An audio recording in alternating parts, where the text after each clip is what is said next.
ज्ञानेश्वरांनी चांगदेवांचे गर्वहरण केले. निर्जीव दगड मातीची भिंत चालवली. मुक्ताईने चांगदेवांना उपदेश केला. चांगदेव 65 निर्मिती चांगदेवांनी मुक्ताईस गुरु केले. पैठणला ज्ञानदेवांची झालेली कीर्ती ऐकून व त्यांचं झालेलं कौतुक पाहून एक ब्राह्मण चांगदेवाला सांगण्यासाठी तापितेरी जाऊन पैठणला झालेल्या सर्व घटनांचा वृत्तांत कथन केला. एका 12 वर्षाचा मुलगा रेड्यामुखी वेद बोलवतो हे काही चांगदेवांच्या शिष्यांना पटले नाही. हा ब्राह्मण काहीतरी थापा मारतो असे वाटून त्याला मारायला धावले. चांगदेवांनी त्यांना निवारले, थांबवले आणि काय खरी हकीकत घडली ती सांगायला सांगितले. ब्राह्मणाने सर्व हकीकत सांगितल्यावर 12-13 वर्षाचा अगदी लहान बालक असं अघटित कार्य कसं काय करू शकतो याचा अचंबा वाटला. त्यांना फार अस्वस्थ वाटलं. चांगदेव ताडकन उठले आणि समाधीस्थानी जाऊन समाधी लावली. त्यांना दिसले की 4 ज्योती हळूहळू पुढे येत आहेत आणि आपला प्रकाश कमी होत आहे. बावरले, घाबरले ते. बाहेर येऊन शिष्याला कागद, बोरू, शाई आणायला सांगितले. काय लिहावे मोठा पेच पडला त्यांना. चिरंजीव ज्ञानेश्वर लिहिले तर ज्ञानाच्या अधिकाराने मोठे. तीर्थरूप ज्ञानेश्वर कसे लिहावे चांगदेवांना काही सुचेना. एकही मायना मनासा येईना. शेवटी त्यांना युक्ती सुचली. एक कोरा कागद 2 शिष्यांजवळ देऊन ब्राह्मणासहित आळंदीला रवाना केले. 4 भावंड पोहोचण्याआधीच पैठणची कीर्ती आळंदीला पोहोचली. पैठण म्हणजे काशी. पैठणच्या धर्माधिकारी व ब्राह्मणांनी यांच्या पुढे लोटांगण घातल्याचे ऐकल्यावर आळंदीकरांना लाज वाटली. या भावंडांचा सत्कार व उदो करण्यासाठी आळंदीकर त्यांची वाट पाहत होते. तोच ब्राह्मणासही चांगदेवांचे 2 शिष्य पोहोचले. ज्ञानदेवाला चांगदेवांचे पत्र दिले. ज्ञानोबांनी पत्र पाहून निवृत्तीनाथांना दिले. निवृत्ती म्हणाले, ज्ञानोबा या पत्राला उत्तर लिहि. आणि ज्ञानदेवांनी 65 ओव्या वेदांताचा अर्क असलेल्या मराठी भाषेत लिहिलं. त्यांचं नाव चांगदेव 65. शिष्यांनी ज्ञानोबांनी लिहून दिलेलं उत्तर चांगदेवांना नेऊन दिलं. स्वस्ती श्री वटेषु जो लपुनी जगदा भासू, दावी मग ग्रासू प्रगटला करी. तया पुत्र तू वटेश्वराचा, रवा जैसा कापुराचा. चांगदेव तुझ मज आपणायाचा, बोलू लाग प्रयत्न करून. खूप डोकं खर्च करूनही पत्राचा अर्थ काही उमगेना, काहीच लक्षात येईना.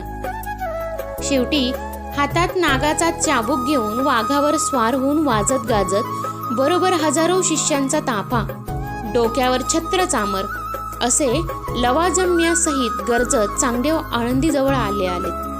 सकाळची वेळ. 4 भावंड एका भिंतीवर कोवळी होऊन अंगावर घेत बसली होती.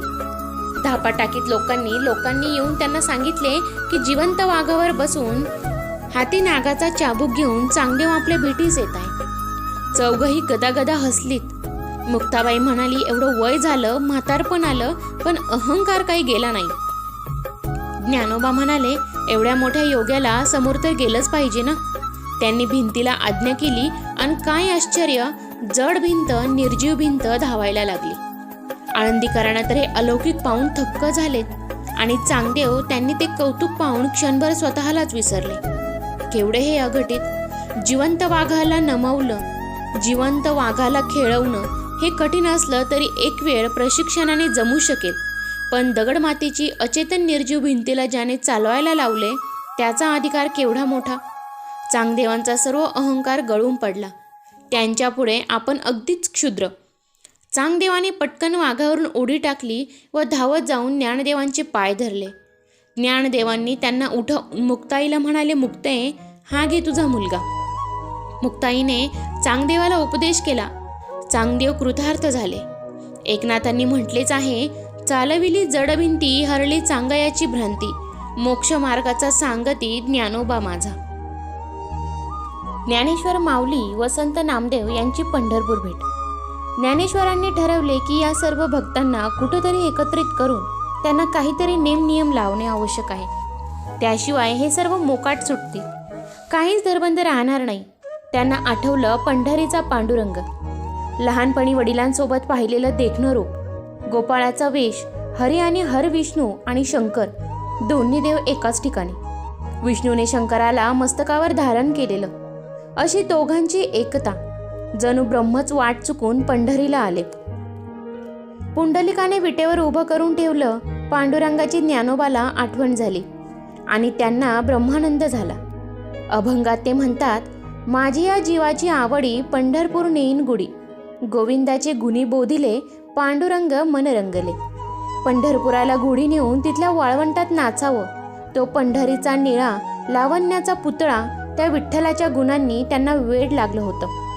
ते इतके उतावीळ झाले की क्षणाचाही विलंब न लावता केव्हा पंढरपूरला जाऊन माझ्या माहेराला कडकडून भेटेन, कधी अलिंगन देईन आणि सगळा संसार सुखमय करून टाकीन एवढे आतुर झाले होते. ज्ञानोबासोबत सद्गुरू निवृत्तीनाथ, सोपान, मुक्ताबाई, चांगदेव आणि भक्तांचा मेळावा. कार्तिक एकादशीसाठी पंढरपूरला निघालेत. त्यावेळी पंढरपूरला संत नामदेव मोठा महिमा, पाटीलकी होती. पांडुरंगाचा मोठा लाडका भक्त. एकटा नामदेवच नाही तर त्याची दासी जनाबाई, जी आपल्याबरोबर देवाला दळण कांडण करविणारी. नामदेवाने ज्ञानदेवाची व ज्ञानदेवाने नामदेवाची कीर्ती ऐकली होती. त्यामुळे दोघेही एकमेकांना भेटायला मोठे आतुर, उत्सुक झाले होते. चंद्रभागेच्या वाळवंटात या संतांची गाठ पडली. ज्ञानानं भक्तीला भेटावं, योगानं प्रेमाला आलिंगन द्यावं, तसं नामदेव व ज्ञानोबांनी एकमेकांना कडकडून मिठी मारली. आणि काय आनंद वर्णावा. भजन कीर्तनाची धुमाळ सुरू झाली. भक्तिरसाची गंधा दुधडी वाहायला लागली. अपूर्व प्रेमाचा पुरच आला तिथं. कधी नामदेवाने अभंग कीर्तन करावे तर कधी ज्ञानोबांनी हा सर्व सोहळा जनाबाई स्वतः अनुभवत होती. तिथली गंमत लिहून ठेवली. चंद्रभागेच्या वाळवंटात भक्तांचा अफाट मेळावा गोळा झालेला.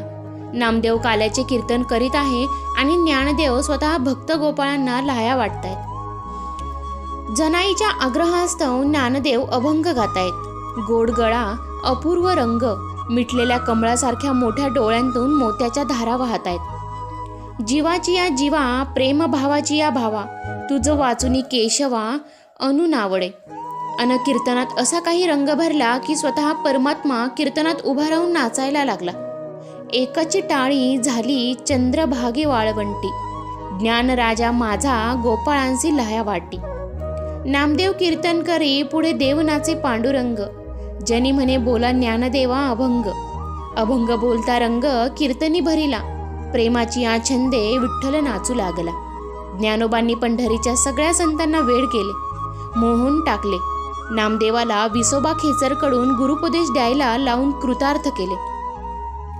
जनाबाईला आईचे सुख मिळाले नसल्यामुळे ज्ञानोबांचे दर्शन झाल्यावर त्यांच्या रूपाने तिला आई लाभल्याचा आनंद झाला. ती म्हणाली, आई तू माझी आंधळ्याची काठी कुण्या सिद्धेश्वरात अडकून राहिलास रे. मी तुझी अपंग पाडस, तुझी माझी चुकामुक झाली. डोळ्यात प्राण आणून वाट पाहत होती. तिने एवढा आकांत केला की या जन्मी मरून जावं आणि ज्ञानाचा सागर ज्ञानाईच्या पोटी जन्म घ्यावा. तर मित्रांनो, कशी वाटली कथा कमेंट करून नक्की कळवा आणि ज्ञानोबांची पुढची कथा ऐकण्यासाठी चॅनलला सबस्क्राईब करा. धन्यवाद.